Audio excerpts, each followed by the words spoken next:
Hi everyone, कैसे हैं आप सब। उम्मीद करता हूँ बहुत अच्छे से होंगे।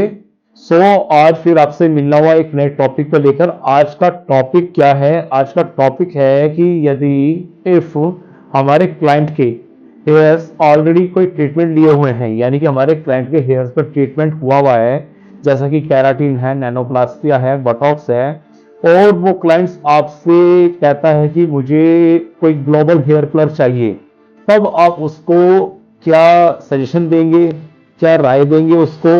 क्या आप उसके उस कहने पर सिर्फ एक पैसे कमाने के लिए, एक अर्निंग को बढ़ाने के लिए, अपनी जेब गर्म करने के लिए, क्या आप उसको ये राय देंगे कि आप ग्लोबल कलर ले लीजिए, या एक ऐसी राय देंगे जिससे कि उसको कलर भी मिल जाए और उसका वो ट्रीटमेंट भी सही रहे? क्योंकि ये तो आप सब लोग जानते हैं कि ये केमिकल वर्क करते हैं, तो वो क्या होगा, वो ब्रेक हो जाएगा उसका ट्रीटमेंट, यानी कि वो ट्रीटमेंट जितना भी उसके हेयर पे है वो डैमेज हो जाएगा, यानी उसका कोई बेनिफिट नहीं होगा। सो अब क्लाइंट ने आपके ऊपर विश्वास किया और आपसे राय ली कि भाई मैंने ये है ना ऐसे ऐसे एक ट्रीटमेंट दिया था अपने हेयर के ऊपर, अब मेरे घर में या मेरे रिश्तेदारी के अंदर कुछ प्रोग्राम है और मैं चाहती हूँ यह है कि मुझे कुछ अपनी प्रोफाइल को इन्हेंस करना है, कुछ लुक वाइज अच्छा करना है। मैं सोच रही हूँ कि मैं इसके अंदर कोई कलर चाह रही हूँ। तब उसके बाद में क्या होता है, अक्सर कर बंदे के माइंड में ख्याल आता है, यार बंदा खुद अपने मुंह से आकर कह रहा है तो मैं इसे क्यों मना करूं, मेरे पास चलकर आ रहा ना। मैं ये नहीं कह रहा कि आप अपने क्लाइंट को मना करो, क्योंकि देखो पैसा आता हुआ किसी को बुरा नहीं लगता। पैसे अर्न करने के लिए हम बैठे हुए भी हैं, ऑनर ने हमें है ना, उसने हमें हायर कर रखा है और उसके लिए वो हमें क्या है, पेड भी कर रहा है, हमें सैलरी दे रहा है। ये बिल्कुल भी नहीं होना चाहिए कि नुकसान किस जैसे ऑनर का हो, सैलॉन का हो, वो भी नहीं होना चाहिए। बट इस जगह सिर्फ एक ही बात है कि आपको अपने क्लाइंट को जो है, वो जो सजेशन है वो बहुत परफेक्ट और अच्छा देना है। आपने काम करना है, बट उस तरीके से काम करना है जो उसके बेनिफिट्स का हो और आपकी भी अर्निंग हो। सो इस जगह में जैसे कि अभी मैं किसी का अपने क्लाइंट्स का प्रैक्टिकल दिखाऊंगा आपको।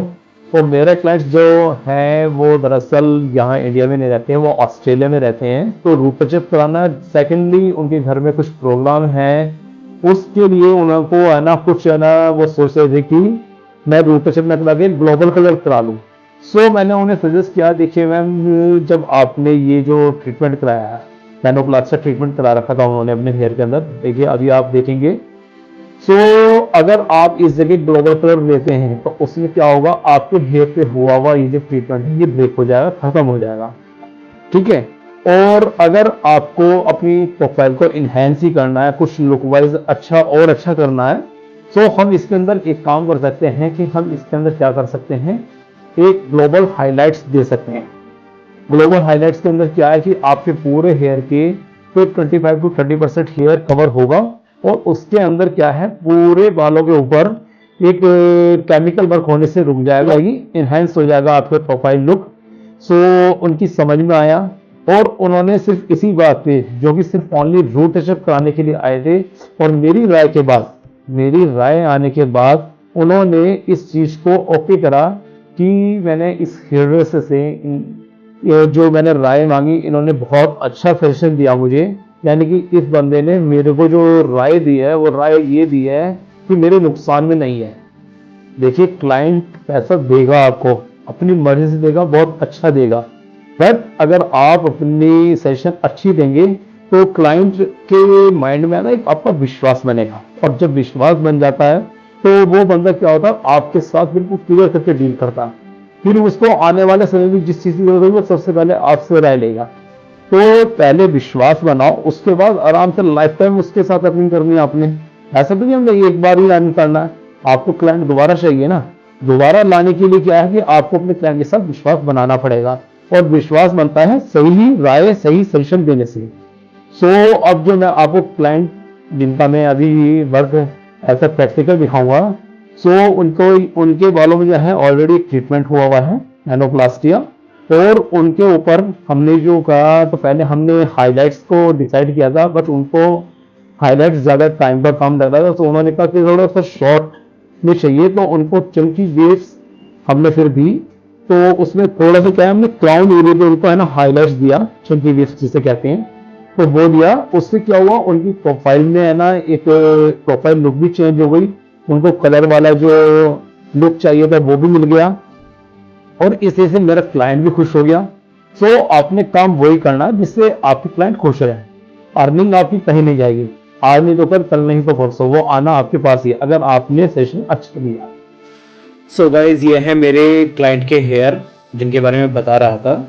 इनको रूट टचअप चाहिए और प्लस इसके ऊपर आज हम क्या करेंगे, चंकी वेव्स करेंगे। ये देखिए आपको दिखाई दे रहा होगा नैनोप्लास्टिक ट्रीटमेंट मेरे क्लाइंट के हेयर में हुआ है। तो सबसे पहले मैंने रूट टचअप करके उसको कंप्लीट कर लिया, उसके बाद वॉश करके फिर मैंने क्या है फॉइल के लिए प्रिपरेशन करी।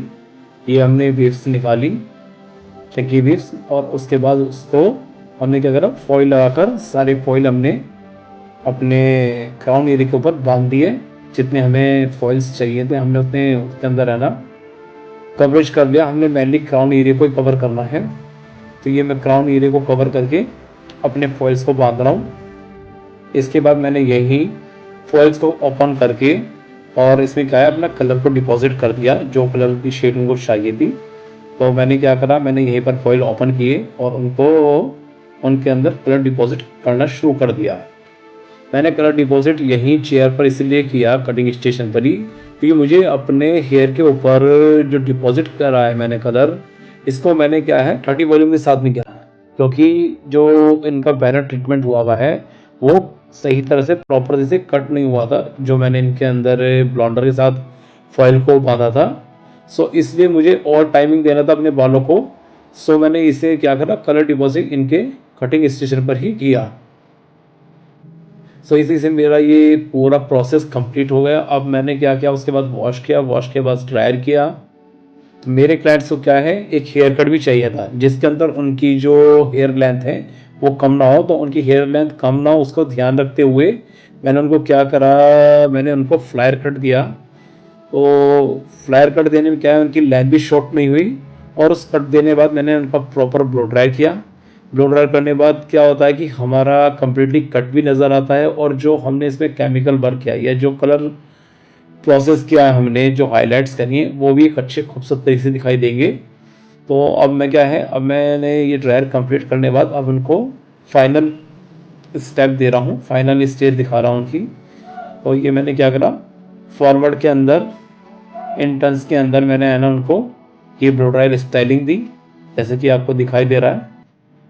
सो गाइस कमेंट कर कर ज़रूर बताएं कि आपको मेरी आज की क्लास कैसी लगी, और अगर आपको कुछ भी पूछना है केमिकल वर्क के बारे में, इस ट्रीटमेंट से रिलेटेड, इस प्रोसेस से रिलेटेड, तो आप मुझे कॉल और मैसेज कर सकते हैं। मेरा नंबर है 7982425211, और मुझसे कांटेक्ट कर सकते हैं आप, या डायरेक्ट मेरी एकेडमी भी आ सकते हैं किसी भी तरह का केमिकल वर्क हेयर कट सीखने के लिए। सो गाइज ये होता है हमारा ट्रीटमेंट कंप्लीट। ट्रीटमेंट का मतलब कि जो मैंने आपसे शुरू में बताया था कि ये वो क्लाइंट है जिनके बालों में ऑलरेडी एक ट्रीटमेंट हुआ था और उसके ऊपर हमने क्या करा, चंकी वेव्स दी और उनके क्राउन एरिया पर दी।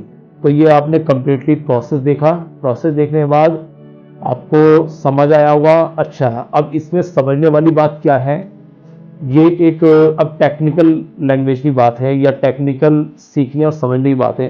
देखिए जब भी कभी आप कोई ऐसे हेयर्स पर काम करते हैं जिस पे ऑलरेडी कोई ट्रीटमेंट हुआ होता है, तो उस जगह आपके सामने क्या है ना कि दो कंडीशंस आती हैं। होता है सबसे पहला जो होता है, आप जो भी उसके अंदर केमिकल्स यूज करेंगे, जो भी हम हाईलाइट्स करने के लिए यूज करते हैं, तो उसके अंदर सबसे पहले क्या होता है, जब हमारे हेयर एक ऑलरेडी केमिकल ट्रीटेड होते हैं, यानी कि स्मूथनिंग हुई हुई है या उनमें कोई कलर हुआ है, तो उस बालों में और एक जो ट्रीटमेंट करते हैं अपने बालों के ऊपर, कैराटिन, नैनोप्लास्टिया, बटॉक, कुछ भी ऐसा करते हैं, तो उस दोनों में फर्क क्या है कि जब वो केमिकल वर्क करते हैं तो हमारा बाल क्या होता है, ड्राई होता है, थोड़ा सा कमजोर हो जाता है, तो हमारा काम फास्ट हो जाता है।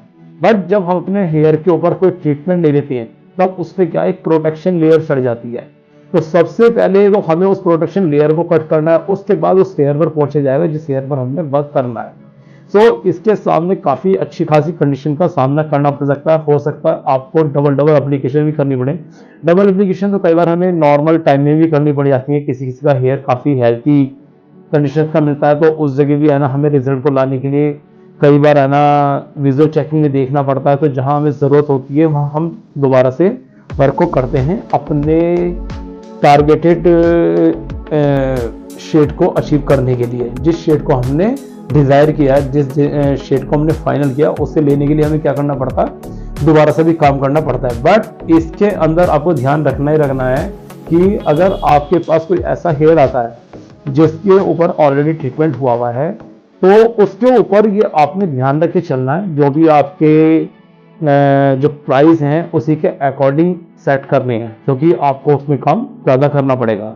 सो ये जो लोग ऑलरेडी हेयर ड्रेसर्स हैं और जिनको कुछ सालों का है ना एक्सपीरियंस है, या जिन लोगों ने ये वर्क किया होगा, तो उन लोगों को इस चीज़ का एक्सपीरियंस हो भी सकता है और नहीं भी हुआ हो। सो उन्हीं की नॉलेज के लिए मैं एक चीज़ बता रहा हूँ कि आपको इस जगह क्या है ना बहुत ही पैशन रखकर अपने आप भी काम करना है, क्योंकि इसके अंदर काफ़ी कंडीशंस आ सकती हैं। क्योंकि हेयर जो है वो पहले के मुकाबले काफ़ी मजबूत उसका मिलेगा आपको। ठीक है गाइस, सो ये था हमारा कंप्लीट प्रोसेस आज का, कि एक ट्रीटमेंट वाले हेयर के ऊपर हमने है ना आज ये एक केमिकल प्रोसेस किया। किस तरीके से करना हमें केमिकल प्रोसेस वो भी देख लिया आपने, और इसके अंदर क्या हमें मतलब कि प्रिकॉशंस अपनाने हैं, किस तरीके से करना है, ये सारी ही बात हो चुकी। सो गाइज एक नए टॉपिक को लेकर मिलता हूँ अगली एक नेक्स्ट क्लास के अंदर। तब तक दीजिए मुझे इजाज़त। सी यू, गुड बाय, अल्लाह हाफिज़।